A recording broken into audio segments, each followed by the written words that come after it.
Neighbor, why you dress like persuade they go and lobby? They dress when I never hear. Here waiting. Theater art are hosting Nasarawa State Festival of Peace, and today is Carnival Procession. Wow.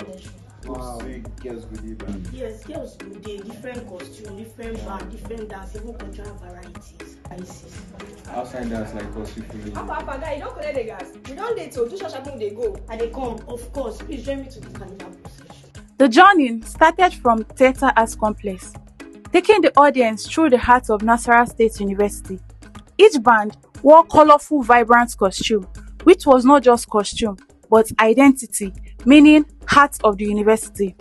Along the way, each band dancing and singing, drummers taking them through and keeping the carnival fun and entertaining with varieties of drums. Alongside with the drummers, walking through and the procession, marshals are coordinating the crowd. Procession taken down with dancing and singing.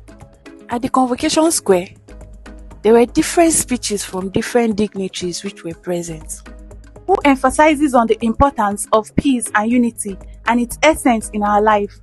Alongside the speeches, traditional dances, music were kept to keep the spirit of the festival alive. The festival is not just about entertainment, but sharing values and peace, and bringing meaning to culture, value and emphasis on the importance of coming together and celebrating the difference of culture.